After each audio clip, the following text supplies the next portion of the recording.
اللہ کا نور برستا ہے جو شخص عصر کی نماز کے بعد یہ آیت 7 بار پڑھتا ہے، اللہ 7 زمینوں 7 آسمانوں کا نور اسی وقت اسے عطا کرے گا۔ بسم اللہ الرحمن الرحیم۔ ناظرین محترم، نماز اسلام کے 5 بنیادی ارکان میں سے ایک ہے۔ 5 فرض نمازیں مسلمان کی روحانی زندگی کا مرکز و محور ہیں۔ 5 نمازوں میں ہر نماز کی اپنی ایک خاص اہمیت اور مقام ہے، لیکن عصر کی نماز کو اللہ تعالیٰ نے خاص طور پر اہمیت دی ہے۔ یہ نماز دن کے اس وقت پڑھی جاتی ہے جب انسان اپنی مصروفیات کے عروج پر ہوتا ہے، اور اسی وجہ سے اس نماز کی ادائیگی مومن کی سچی بندگی کی علامت سمجھی جاتی ہے۔ اللہ تعالیٰ نے قرآن مجید میں متعدد مقامات پر نماز کا ذکر فرمایا ہے، لیکن عصر کی نماز کو خصوصی اہمیت کے ساتھ بیان کیا ہے۔ ارشاد باری تعالیٰ ہے، تمام نمازوں کی حفاظت کرو اور درمیانی نماز کی بھی، اور اللہ کے حضور ادب سے کھڑے ہو جاؤ۔ علماء کرام کی اکثریت کے نزدیک الصلاۃ الوسطیٰ سے مراد عصر کی نماز ہے۔ اس سے معلوم ہوتا ہے کہ اللہ تعالیٰ نے خاص طور پر عصر کی نماز کی تاکید فرمائی ہے۔ تو ناظرین محترم، ہمارا آج کا وظیفہ بھی عصر کی نماز کے بعد ایک بہت ہی پیاری آیت پڑھنے کا وظیفہ ہے کہ جسے اگر صرف 7 مرتبہ پڑھا جائے، 7 زمینوں اور 7 آسمانوں کا نور اسی وقت اللہ تعالیٰ اسے عطا کر دے گا۔ اس پر نور کی بارش برستی ہے۔ اللہ تعالیٰ اس بندے کی تمام مشکلات کو اور تمام پریشانیوں کو دور کر دیتا ہے۔ اس کی زندگی میں جتنے بھی الجھنیں ہوں سب ختم ہو جاتی ہیں، کیونکہ یہ ایسا وقت ہوتا ہے جس وقت ہر انسان مصروف ہوتا ہے۔ تو جب عصر کی نماز کا وقت ہوتا ہے اور انسان ساری مصروفیات کو چھوڑ کر اللہ کی یاد میں، اللہ کے ذکر میں اس کی عبادت کرتا ہے، عبادت کی فکر میں وہ نماز ادا کرتا ہے، تو پھر اللہ تعالیٰ اس کے لیے دنیا جہان کی الجھنیں ختم کر کے خوشحالی پیدا کر دیتا ہے۔ وہ انسان قدم قدم پر کامیاب ہوتا ہے، رزق مال و دولت وافر مقدار میں عطا کیا جاتا ہے، اس کے گھر میں بھی اللہ تعالیٰ کی خاص رحمتیں اور برکتیں نازل ہوتی ہیں، اس کی اولاد بھی دن دگنی رات چگنی ترقی کرتی ہے، اور جو شخص نماز کو چھوڑ دیتا ہے تو اللہ تعالیٰ اس کے لیے الجھنیں مزید بڑھا دیتا ہے۔ رسول اللہ صلی اللہ علیہ وآلہ وسلم نے ارشاد فرمایا کہ جس کی نماز عصر نکل گئی، یعنی جو جان بوجھ کر نماز عصر چھوڑے، گویا اس کے اہل و عیال، مال و دولت یعنی سب چھین لیے گئے۔ نبی پاک صلی اللہ علیہ وآلہ وسلم نے فرمایا کہ جس نے ٹھنڈے وقت کی 2 نمازیں پڑھی، یعنی فجر اور عصر کی، تو وہ جنت میں جائے گا۔ نبی پاک صلی اللہ علیہ وآلہ وسلم کا فرمان ہے کہ عصر کے بعد کا جو وقت ہوتا ہے یہ قبولیت کا وقت ہوتا ہے۔ اس وقت میں اللہ پاک سے اگر کچھ بھی سچے دل سے مانگا جائے تو فوراً مل جاتا ہے۔ یہ حدیث مبارکہ اس بات کی طرف اشارہ کرتی ہے کہ عصر کی نماز نہ پڑھنے سے انسان کے تمام نیک اعمال بھی برباد ہو سکتے ہیں۔ یہ کتنی بڑی محرومی ہے۔ حضرت ابو ہریرہ رضی اللہ تعالی عنہ روایت کرتے ہیں کہ نبی کریم صلی اللہ علیہ وآلہ وسلم نے فرمایا، تمہارے پاس دن اور رات کے فرشتے آتے ہیں اور وہ فجر اور عصر کی نماز میں حاضر ہوتے ہیں۔ اس حدیث سے معلوم ہوتا ہے کہ فجر اور عصر کی نماز کے وقت فرشتے حاضر ہو کر انسان کے اعمال کا مشاہدہ کرتے ہیں اور اللہ تعالیٰ کے حضور گواہی دیتے ہیں۔ رسول اللہ صلی اللہ علیہ وآلہ وسلم نے فرمایا، جو شخص نماز عصر سے پہلے مر گیا وہ جنت میں داخل ہوگا، یعنی جو عصر کی نماز کی پابندی کے ساتھ زندگی گزارتا ہے اور اس کے بعد دنیا سے رخصت ہوتا ہے، اس کے لیے جنت کی بشارت ہے۔ عصر کی نماز انسان کو دنیا کی مصروفیات سے نکال کر اللہ کی یاد میں لے آتی ہے۔ دن کے اس وقت جب کاروبار، تجارت، ملازمت اور دیگر دنیاوی امور میں انسان مشغول ہوتا ہے، اس وقت نماز کا ادا کرنا بندے کا اللہ کے ساتھ تعلق کی گہرائی کو ظاہر کرتا ہے۔ دن کی تھکن کے بعد عصر کی نماز پڑھنا بندے کی قوت ارادہ کو مضبوط کرتا ہے۔ یہ نماز انسان کو سستی اور غفلت سے نکال کر اللہ کی بندگی کی طرف لے جاتی ہے۔ جب مسلمان عصر کی نماز باجماعت مسجد میں ادا کرتے ہیں تو یہ مسلمانوں میں اتحاد، بھائی چارہ اور محبت کو فروغ دیتی ہے۔ اسلام میں جس عمل کی تاکید ہو اس کو چھوڑنے پر سخت وعید بھی آتی ہے۔ عصر کی نماز چھوڑنے والے کے بارے میں حدیث میں آتا ہے، جو شخص عصر کی نماز چھوڑ دے گویا اس کا سب کچھ برباد ہو گیا۔ یہ حدیث ایک خطرناک تنبیہ ہے کہ عصر کی نماز نہ پڑھنے سے انسان دنیا اور آخرت دونوں میں نقصان اٹھا سکتا ہے۔ آج کے دور میں جب دنیاوی مصروفیات، کاروباری دباؤ اور سوشل میڈیا انسان کو غفلت میں مبتلا کر چکے ہیں، ایسے میں عصر کی نماز ایک نعمت سے کم نہیں۔ یہ نماز ہمیں یاد دلاتی ہے کہ دنیا کی دوڑ میں اللہ کی یاد کو نہ بھولے۔ یہ نماز ہماری روح کو سکون، دل کو طمانینت اور زندگی کو برکت عطا کرتی ہے۔ محترم ناظرین، اگر آپ چاہتے ہیں کہ آپ کے گھر میں اللہ کی رحمتیں اور برکتیں آئیں، آپ کے گھر میں اللہ تعالیٰ کا نور برسے، آپ کے گھر میں فرشتے آئیں تو آپ نماز عصر کے بعد 7 بار یہ آیت لازمی پڑھیں۔ حضرت عبداللہ ابن عباس رضی اللہ تعالی عنہ سے روایت ہے کہ حضور صلی اللہ علیہ وآلہ وسلم نے فرمایا، تم میں سے جو شخص پوری رات عبادت کرنے کی مشقت سے عاجز ہے، دولت خرچ کرنے میں بخیل ہے اور دشمن کے ساتھ جہاد کرنے میں بزدل ہے، تو اسے زیادہ سے زیادہ اللہ تعالیٰ کا ذکر کرنا چاہیے۔ حضرت ابو درداء رضی اللہ تعالی عنہ سے روایت ہے کہ حضور نبی کریم صلی اللہ علیہ وآلہ وسلم نے فرمایا، کیا میں تمہیں تمہارے اعمال میں سب سے اچھا عمل نہ بتاؤں جو تمہارے اللہ کے ہاں بہتر اور پاکیزہ ہے، تمہارے درجات میں سب سے بلند ہے، تمہارے سونے اور چاندی کے خیرات سے بھی زیادہ افضل ہے، اور تمہارے دشمن کا سامنا کرنے یعنی جہاد سے بھی بہتر ہو؟ تو صحابہ کرام رضوان اللہ عنہم اجمعین نے عرض کیا کہ کیوں نہیں؟ تو آپ نے فرمایا، وہ عمل اللہ کا ذکر ہے۔ ذکر سے مراد اللہ تعالیٰ کو یاد کرنا ہے، اور یہ عبادت دین اسلام میں سے ایک عبادت ہے۔ ذکر اللہ اسماء الہی کی تکرار آیات قرآنی یا کتب و حدیث میں مذکورہ دعاؤں کا بآواز بلند یا آہستہ پڑھنے کو کہا جاتا ہے۔ معمولاً ذکر انفرادی طور پر کی جانے والی عبادت ہے۔ قرآن مجید میں آتا ہے، ایمان والو اللہ کا ذکر بہت زیادہ کیا کرو اور صبح و شام اس کی تسبیح کیا کرو۔ اس کے علاوہ بھی بہت سی آیات میں ذکر کا حکم آیا ہے۔ ناظرین محترم، اسی طرح قرآن کریم اللہ تعالیٰ کا کلام ہے جو ہدایت، رحم، شفا اور نور ہے۔ قرآن کی ہر آیت اپنے اندر ایک خاص تاثیر اور روحانیت اور مقصد رکھتی ہے، لیکن بعض آیات کو اللہ تعالیٰ نے دیگر کے مقابلے میں خاص فضیلت اور مقام عطا فرمایا ہے۔ انہی میں سے ایک سب سے عظیم آیت آیت الکرسی ہے، جو سورۃ البقرہ کی آیت نمبر 255 ہے۔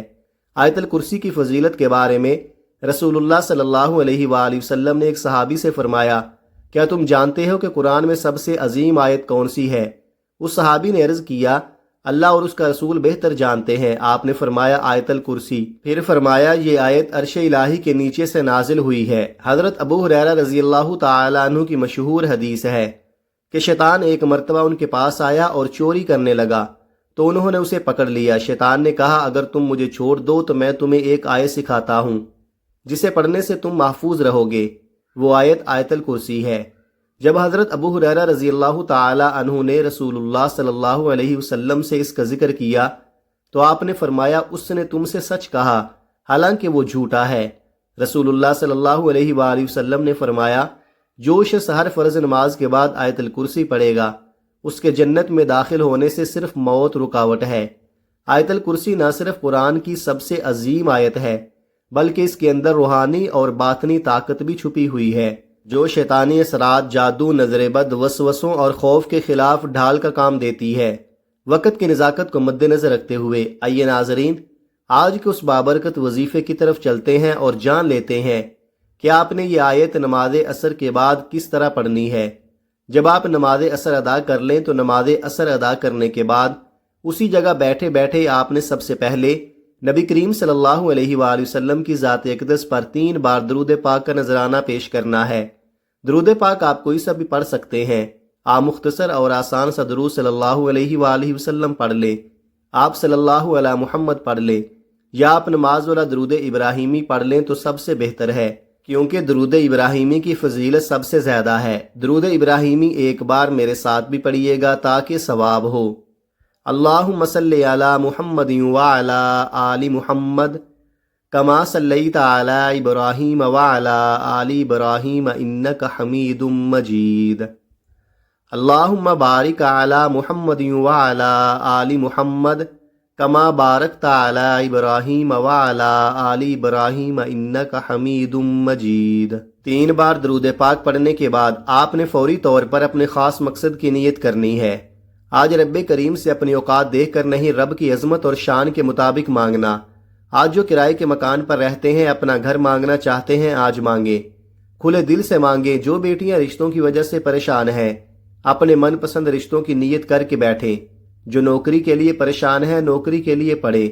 قرض دار ہیں، کوئی راستہ دکھائی نہیں دے رہا، کوئی دوست یا کوئی رشتہ دار آپ کو منہ نہیں لگا رہا، آپ کروڑوں کے قرض دار ہیں، تو آج اللہ کے سامنے نیت کر کے بیٹھیں۔ حضور کے صدقے آپ کو ضرور ملے گا۔ آج آپ کو مکمل قرض سے خلاصی ملے گی، ہمیشہ ہمیشہ کے لیے قرض آپ کا ختم ہو جائے گا۔ مقصد جتنا مرضی بڑا ہو، آج آپ نے اس خاص عمل، اس خاص وظیفے کو لازمی پڑھنا ہے۔ اپنے خاص مقصد خاص حاجت کو ذہن میں رکھیں اور فوری طور پر ایک بار اعوذ باللہ من الشیطان الرجیم بسم اللہ الرحمن الرحیم پڑھ کر وظیفے کا آغاز کرنا ہے۔ تعوذ اور تسمیہ پڑھنے سے تمام شیطانی اثرات ختم ہو جاتے ہیں، اور جس کام کے شروع میں تعوذ اور تسمیہ پڑھ لیا جاتا ہے اس میں برکت ہوتی ہے، اس میں خیر ہوتی ہے، اس میں سلامتی ہوتی ہے۔ جب آپ نے اپنے خاص مقصد کی نیت کر لی، تعوذ اور تسمیہ بھی پڑھ لیا، تو اب آپ نے یوں محسوس کرنا ہے دنیا جہان سے آپ کا تعلق ختم، آپ روضہ رسول کی جالیوں کے قریب بیٹھ کر یہ خاص وظیفہ پڑھ رہے ہیں۔ اور سب سے پہلے نمبر پر جو وظیفہ آپ نے پڑھنا ہے وہ وظیفہ اللہ رب العزت کا ایک ذاتی نام ہے اور ایک اللہ کا صفاتی نام ہے۔ یہ بہت ہی بابرکت نام ہے، بہت ہی خاص نام ہے۔ آپ نے یا اللہ یا رحمانو کو پڑھنا ہے۔ یا رحمانو اللہ کی صفت ہے، یہ اللہ کی رحمانی صفت ہے۔ اللہ والوں کا کہنا ہے کہ یا رحمانو جو اللہ کی صفت ہے، یہ ایسی صفت ہے کہ جب کوئی بندہ یا رحمانو سے اللہ کو پکارتا ہے، اللہ کی رحمان والی صفت کا ذکر کرتا ہے، تو اللہ فرشتوں سے پوچھتا ہے کہ یہ کون ہے جو یا رحمانو کو پڑھ رہا ہے، یا رحمانو سے مجھے پکار رہا ہے۔ فرشتے آپ کا نام پیش کرتے ہیں، اللہ کہتا ہے فرشتوں میں اس بندے سے راضی ہوں۔ اللہ فرشتوں کو حکم دیتا ہے کہ جاؤ اس بندے کی ہر حاجت کو پورا فرما دو۔ پھر بگڑے کام سنور جاتے ہیں، رکاوٹیں ہٹ جاتی ہیں۔ اللہ ایسا رحم فرماتا ہے کہ دنیا آپ کی کامیابی کو دیکھتی ہے۔ اگر آپ اللہ کو راضی کرنا چاہتے ہیں، اللہ سے اپنی ہر حاجت کو پورا کروانا چاہتے ہیں، تو ان وظیفوں سے فائدہ اٹھاؤ، انشاءاللہ تمام دعائیں قبول ہوں گی۔ آپ نے پہلے نمبر پر یا اللہ یا رحمانو کو پڑھنا ہے۔ کیسے پڑھنا ہے اور کتنی بار پڑھنا ہے ملاحظہ فرمائیں۔ یا اللہ یا رحمانو ایک بار ہو گیا، یا اللہ یا رحمانو 2 بار ہو گیا، یا اللہ یا رحمانو 3 بار ہو گیا۔ اس طرح سے آپ یا اللہ یا رحمانو کو ہاتھوں کی انگلیوں پر پڑھ لیں یا آپ تسبیح کے دانوں پر پڑھ لیں۔ آپ نے صرف 41 بار پڑھنا ہے۔ صرف 41 بار یا اللہ یا رحمانو پڑھنے سے اللہ راضی ہو جائے گا۔ اللہ کے دوست، اللہ کے ولی فرماتے ہیں کہ ہم جب بھی کوئی وظیفہ پڑھتے پہلے اللہ کو راضی کرتے، اس کے بعد اللہ سے جو مانگتے اللہ رب العزت فوراً عطا فرماتا۔ اگر اللہ ناراض ہو گیا، آپ وظائف پڑھتے جائیں، تسبیحات پڑھتے جائیں، کیا فائدہ ہونے والا ہے؟ اللہ آپ کی حاجت کو پورا کریں گے ہی نہیں۔ آپ لوگ پہلے اللہ کو راضی کریں، رب کی رحمتوں کو اپنی طرف متوجہ کریں، اور اگر تھوڑی سی بھی رب کی توجہ مل گئی پوری زندگی کے لیے کافی ہے۔ زندگی تو بہت چھوٹی بات بول رہا ہوں، آپ کی نسلوں کے لیے کافی ہے۔ آپ نے یا رحمانو کی صفت سے اللہ رب العزت کو پکارنا ہے۔ جب آپ یا اللہ یا رحمانو کو پہلے نمبر پر 41 بار پڑھ لے، اس کے بعد پھر آپ نے دوسرے نمبر پر کون سا وظیفہ پڑھنا ہے؟ دوسرے نمبر کا وظیفہ بھی بہت خاص ہے۔ آپ نے دوسرے نمبر پر قرآن پاک کی ایک آیت پڑھنی ہے جو بے حد خاص آیت ہے، بہت مشہور آیت ہے، اور یہ آیت آیت الکرسی ہے۔ آیت الکرسی کی تلاوت سماعت فرما لیں۔ بسم اللہ الرحمن الرحیم۔ اللہ لا الہ الا هو الحی القیوم لا تأخذہ سنۃ ولا نوم لہ ما فی السماوات وما فی الارض من ذا الذی یشفع عندہ الا بإذنہ یعلم ما بین ایدیہم وما خلفہم ولا یحیطون بشیء من علمہ الا بما شاء وسع کرسیہ السماوات والارض ولا یؤودہ حفظہما وہو العلی العظیم۔ صدق اللہ العظیم۔ یہ آیت اللہ تعالیٰ کی ذات، اس کی صفات، اس کی قدرت اور علم کے بارے میں ہے۔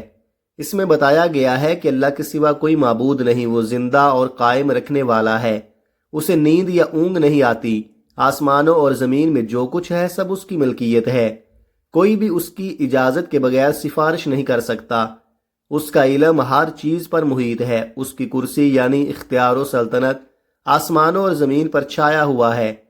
ان کی حفاظت اللہ کے لیے کوئی مشکل کام نہیں، وہ سب سے بلند اور بالا اور عظیم ہے۔ ناظرین، آیت الکرسی 7 مرتبہ پڑھنے کے بعد آج کا تیسرا اور آخری وظیفہ، جس کے بغیر یہ وظیفہ نامکمل ہے، یہ سمل کی ریڑھ کی ہڈی ہے، یہ زندگی میں کامیاب ہونے کا راز ہے جو ہر کوئی نہیں بتاتا۔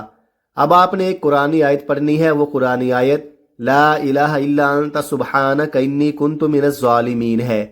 اللہ والے فرماتے ہیں کہ اس قرآنی آیت کو پڑھتے دوران آپ مانگ مانگ کر تھک جائیں گے، لیکن اللہ کے خزانوں میں کمی نہیں آئے گی۔ اللہ والے بھی اس قرآنی آیت کو اپنے مشکل وقت میں پڑھتے تھے، جب آپ کو لگے کہ تمام راستے بند ہو چکے ہیں، رکاوٹیں ہیں، بندشیں ہیں، ہر کام ہاتھوں سے نکل رہا ہے، بے چینی ہے، بے سکونی ہے، کام میں دل نہیں لگ رہا، ہر قدم پر کسی نہ کسی مشکل کا سامنا ہے۔ تو ایسے حالات میں آپ لا الہ الا انت سبحانک انی کنت من الظالمین کو پڑھ کر دیکھیں۔ اس آیت مبارکہ کو آپ نے کیسے پڑھنا ہے اور کتنی بار پڑھنا ہے، توجہ کیجئے گا۔ لا الہ الا انت سبحانک انی کنت من الظالمین ایک بار ہو گیا، لا الہ الا انت سبحانک انی کنت من الظالمین دو بار ہو گیا، لا الہ الا انت سبحانک انی کنت من الظالمین تین بار ہو گیا۔ اس طرح سے آپ ہاتھوں کی انگلیوں پر پڑھ لیں یا آپ تسبیح کے دانوں پر پڑھ لیں، آپ نے صرف 11 بار پڑھنا ہے۔ آپ نے اس پورے عمل میں اپنی طرف سے ذرا سی تھوڑی سی بھی تبدیلی نہیں کرنی۔ تھوڑی سی بھی تبدیلی کرو گے تو یہ پورا کا پورا عمل ضائع ہو سکتا ہے، تو خدا را اس عمل میں ذرا سی تھوڑی سی بھی تبدیلی مت کرنا۔ عمل کا جو طریقہ کار ہے اس پر آپ نے پوری طرح عمل کرنا ہے۔ جب آپ یہ تینوں اعمال بتائے گئے طریقے اور ترتیب سے پڑھ لیں تو آخر میں پھر 3 بار درود پاک پڑھنا ہے، جو درود پاک آپ نے عمل کے شروع میں پڑھا تھا۔ اب آپ کا عمل مکمل ہو گیا۔ آپ نے اس وظیفے کو بتائے گئے طریقے اور ترتیب سے پڑھنا ہے، بتائی گئی تعداد میں پڑھنا ہے، نہ کم پڑھنا ہے نہ زیادہ پڑھنا ہے۔ لاپرواہی مت کرنا۔ جس کو یہ ویڈیو جس دن مل جائے، جس وقت مل جائے، پڑھنے کی مکمل اجازت ہے۔ نماز عصر کے بعد چلتے پھرتے پڑھ لو، دکان دفتر کاروبار کرتے وقت جب یہ ویڈیو آپ کو مل جائے آپ نے یہ وظیفہ لازمی پڑھنا ہے۔ خدا را اس موقع کو ضائع مت کرنا۔ یہ قبولیت کا وقت ہوتا ہے، اس وقت میں مانگی گئی ہر دعا قبول ہوتی ہے۔ یہ وظیفہ پڑھنے کے بعد دونوں ہاتھ اٹھا کر اپنے گناہوں کی سچی توبہ کریں۔ بعض اوقات انسان کے اپنے گناہوں کی پکڑ کی وجہ سے دعائیں اور وظیفوں کا فائدہ نہیں ہوتا۔ آپ نے اپنے صغیرہ اور کبیرہ گناہوں کی سچی توبہ کر کے رب کو راضی کرنا ہے، پھر دونوں ہاتھ اٹھا کر رب سے ضد کر کے مانگتے چلے جائیں۔ ہو سکے تو سجدے کی حالت میں چلے جائیں، کیونکہ سجدے کی حالت میں انسان اپنے رب کے قریب ترین ہوتا ہے۔ آج جو مانگ سکتے ہو مانگ لو۔ مصلے سے سر اٹھانے سے پہلے پہلے ہر حاجت پوری ہو جائے گی۔ فرشتے غیب سے رزق اور دولت کے خزانے لے کر آ جائیں گے، کامیابیاں قدموں میں آ جائیں گی انشاءاللہ۔ دعا ہے کہ رب کریم میرا سنانا اور آپ کا سننا اپنی پاک بارگاہ الہی میں قبول و منظور فرمائے، آمین۔ اپنے رزق میں برکت، وسعت اور کشادگی کے لیے اللہ کے 99 ناموں میں سے کوئی ایک نام کمنٹ میں ضرور لکھیں۔ اللہ تعالی ہم سب کا حامی و ناصر ہو، آمین۔ اپنا بہت سارا خیال رکھیے گا، ہمیشہ ہنستے رہیں، مسکراتے رہیں، خوش رہیں، آباد رہیں، اور مجھے بھی اپنی نیک دعاؤں اور نیک تمناؤں میں لازمی یاد رکھیے گا۔ ملتے ہیں کسی اگلی ویڈیو میں ایک نئے وظیفے کے ساتھ، تب تک کے لیے اللہ حافظ۔ السلام علیکم ورحمۃ